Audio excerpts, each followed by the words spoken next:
Hi guys, welcome to the second part of this week's Coffee and Hero Show, taking you through the new single issue releases going on to the racks this week. So just a quick bit of housekeeping. First of all, Chris is not particularly well at the moment, so he's going to be off for a couple of days, so you'll have this lovely face to see in the meantime. But yeah, just to take you through the single issues this week, loads of good stuff. Kicking off the new DC event. Loved this issue myself, which we'll be getting into. Big titles from Marvel, big titles from DC. A lot of good stuff, and we've went quite big on the variants this week as well, so plenty for you variant lovers out there as well, and that is where we're going to kick things off. So yeah, again, just a very quick bit of housekeeping before jumping in is that we weren't sent our cover A's of Blood Hunt Magic, so they'll not be until next week. We were not sent our cover A's of Spider-Gwen #2, so that'll be next week. Usual damn and joyful stuff. But as I say, tons of great stuff still did arrive, so we'll jump straight in. So kicking things off, we have Void Rivals #10. This is the 1-10 variant cover, the retailer incentive cover, done by Andre Lima Arroyo, who's been doing all of the 1-10s thus far. Move on from there, and Absolute Power. So I've mentioned about DC's big event kicking off, which of course is Absolute Power, Ground Zero. So this is essentially your primer issue, setting up, in case you weren't reading some of the titles leading up to it, this is, fills in the blanks for you. I have to say, it was absolutely class. It's got me really excited for the event. I think there's going to be some lasting permutations from this event, which admittedly sometimes can be empty words when it comes to the world of comics, but I do think there's going to be something big coming out the other end.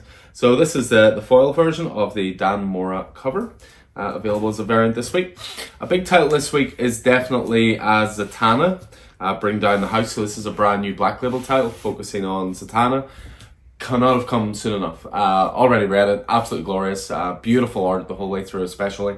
But Zatanna's just a character I feel is always underutilized in the DC universe, so great to see a front-loaded title with her as the star. So as I say, Zatanna Bring Down the House. So we have the variant for #1. This is the Stanley Artgerm Lau variant cover, as well as the traditional one. You also have that cover in foil.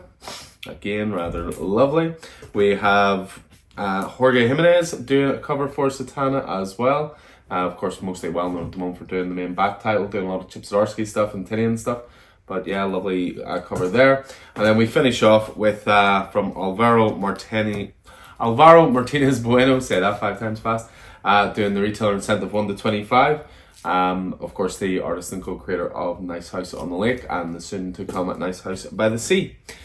This week's there's the release of Blood Hunt #4, so we've got the Peach Momoko variant cover for that, featuring Doctor Strange. We've got a rake of second and new printing covers out this week as well. So they've been doing this for some of the Blood Hunt issues where they've done this sort of blood red variant. So we got them in for Amazing Spider-Man #49, which of course ties into Blood Hunt. We got the second printing blood red cover in as well for the Amazing Spider-Man mini series. This is not at all confusing. Amazing Spider-Man 49 was that one. Then they do a 3-issue mini series for Blood Hunt, independent of the main series, and that's the issue 1 of that in that blood red style. Out this week as well, you've got a facsimile for Godzilla King of the Monsters, so there's also a foil variant for that. Absolutely love it. I'm really looking forward to reading that, actually. That's Godzilla in the Marvel years.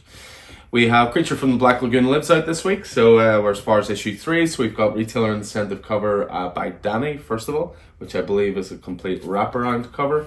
As well as that, we've got Julian Totino Tedesco doing a variant cover for that issue as well. Star Wars Darth Maul, Black, White and Red out this week, so we've got John Romita Jr. for the variant cover here. Variants always sell well of this. I think people are enjoying different artists' interpretations of Darth Maul. New issue of Something is Killing the Children this week, so that means a new 5-year foil stamp variant cover by Werther Dell'Edera out this week as well.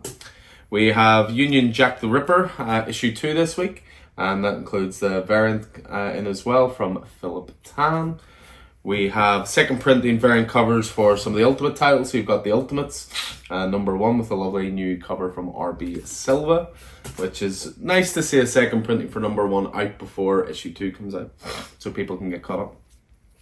And then we've got a couple of new Peach Momoko covers for Ultimate X-Men. So second printing cover for issue 2 and second printing cover for issue 3 as well.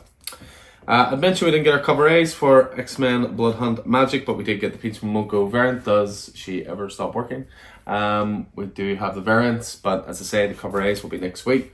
And then we finish off with the Department of Truth makes its triumphant return this week, issue 23, and we've got the retailer incentive 1 to 10 variant cover by Alex Ekman Lawn. So I believe it's going to be focusing quite a bit on the Kennedy assassination. So moving away from there and on to the main stuff. So we'll kick things off with DC. As I say, Absolute Power, Ground Zero. Again, we've went big on this because we think a lot of people are going to be a little late to it. I mean, it's going to be an event. Mark Waid writing, Dan Moore on art. It's going to be awesome. And again, I think it's going to leave some big permutations, so don't miss out on that. We got more copies in this week of Gotham by Gaslight. The facsimile. This sold really, really quickly. I read it myself for the first time in years, a couple of days ago, and it really does stand up. So got a few more of those in case you missed out. We have new Detective Comics this week. We're as far as issue 1086, so we really are in the end game of the Ram V run. This is the reason I think, just to go off on a little side note tangent. This is the reason I think that there's going to be some lasting permutations from Absolute Power, because Ram V's Detective run's coming to an end. Tom Taylor's Nightwing run's coming to an end. There's a few series that are big for DC that are coming to an end, and they haven't announced what's happening afterwards. They haven't announced new creative teams, for example. So for me, that just screams there's going to be some big lasting things coming out of Absolute Power. Next we have The Flash, so issue 10. So continuing on with Si Spurrier's take on The Flash. We have Green Arrow, issue 13. Joshua Williamson continuing on with The Emerald Archer. And again, a little bit of a link into Absolute Power with that one. We have Harley Quinn out this week, issue 41. I must admit, I thought this was a variant when I first saw it, because it's an homage cover to an old Batman, Robin, Tim Drake cover. But no, this is the cover A, issue 41. We have Superman. I believe this is the last part of House of Brainiac, which is the last bit of Superman before going into Absolute Power. So Joshua Williamson, Rafael Sandoval. And it obviously showed off all the variants, but here's the glorious cover A for Satana, Bring Down the House. Mariko Tamaki, Javier Rodriguez. Thoroughly excellent first issue for that. So we move away from there and on to Marvel. So speaking of events, we have Blood Hunt number 4, so Red Band editions, of course. This is entering its end game as well, I would say. Just a couple of issues to go of that. Jed MacKay and Pepe Larraz. We have new Daredevil this week. So Saladin Ahmed continuing to write. We have Juan Cabal on art, and of course a glorious throwback Daredevil John Romita Jr. cover there. Continuing on with the Jan Size stuff, we have Jan Size Little Marvels. So continuing on with the sort of 50th anniversary celebrations of the Jan Size format. And now we're doing Little Marvels.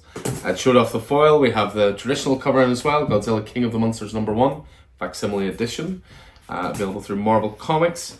Issue 2 this week of Helverine. So Benjamin Percy continuing to build out his world that he kicked off in his Wolverine runs and Ghost Rider runs. Spectacular Spider-Man reaches issue 4.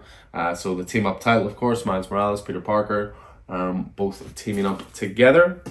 We have the last issue of Superior Spider-Man this week, so issue 8. It's one of those ones, 8's a bit of a weird number, I think, but also when I saw the cover, I thought there's no way this can't be the last issue. Again, obviously an homage to Spider-Man No More, Amazing Spider-Man number 50, coincidentally the first appearance of Kingpin. We have Thanos Annual out this week, written by Derek Landy, no less. Salvador LaRocca on art for that one.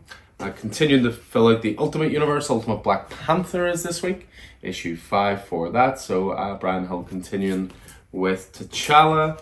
We have Vengeance of the Moon Knight. We're at issue 6 now. It's a Blood Hunt tie-in. Fantastic cover that. But yeah, Jed MacKay again continuing with his thoroughly excellent Moon Knight series. A couple of X titles to finish off with. We have X-Men 97. We're as far as issue 4 now. Obviously spinning out of the Marvel animated show. And we finish off the Marvel side of things with X-Men Era of Apocalypse. Issue 2 is this week of that mini-series. So that's DC, that's Marvel, that's variants. Let's finish off with the independent stuff out this week. So first off, we have Anansi Boys, Neil Gaiman's Anansi Boys. This is a adaptation of that work. Mark Bernard on writing duties here, Sean Martinborough on art, and obviously glorious David Mack covers for that mini-series. Destro, this was due out last week, but for whatever reason, damn it, didn't arrive until this week. So number one, continuing to flush out the Energon universe with that one. So the two concurrently running titles at the moment are Scarlet and Destro, and that means both number ones, right? We have Faith Returns out this week, so continuing on with the Valiant stuff. Road to Resurgence of the Valiant universe. Next up is Gatchaman, which was a very popular Free Comic Book Day title when it came in. But Colin Bunn working on this along with Chris Batista and Carlos Lopez. We have the last issue of Ghostbusters back in town, so 4-issue miniseries written by Kanto co-creator David M. Boer. So finishing off that, we have a little bit more Godzilla, as well as obviously having the facsimile. There's also Here There Be Dragons 2, Sons of Giants. This is a brand new number one sequel series to the original Here There Be Dragons, which was pretty damn cool. Next up is Gromit, so issue 2 for this great slice of life title from Rick Remender, Brand Poston on art, all about skate culture in the 90s. Next up is King Spawn, because of course there's a Spawn title because it's a release week. So as far as issue 35 here, Todd McFarlane writing, Jason Sean Alexander on art. Continuing on with the Eric Powell title, Lesser of the Lesser Gods, number 2 of 3 there. We have Mighty Morphin Power Rangers, number 121. Melissa Flores continuing on with that as we're approaching the end, I believe, of Power Rangers. And again, we're not sure what the plan is moving forward on that. Let me just make sure. There we go. Rook Exodus this week, number 3. So for me, the best of the Ghost Machine titles so far. Although Red Coat has been fantastic as well, as has Geiger. Just a really strong universe they're building. But Rook Exodus, just another level for me. And it's because of that Fabic art, which is just absolutely glorious. Jeff Johns writing, of course. And 2 to finish off with, we have Sonic the Hedgehog Spring Broken. So a one-shot Sonic the Hedgehog tale. And we finish off then with Creature from the Black Lagoon Lives, the Universal Monsters title, which reaches issue 3, co-written by Dan Waters and Ram V, art by Matthew Roberts. So that finishes off everything for this week. As I say, new releases going on to the racks there. Pull lists are, of course, all organized and ready for collection. And as I say, you'll see me here. I'm here all week, literally. As ever, hope you enjoyed this. Hope it helped out keeping you up to date with everything that's out this week. And I look forward to seeing you in the store through the week. So, until then, guys, take it easy.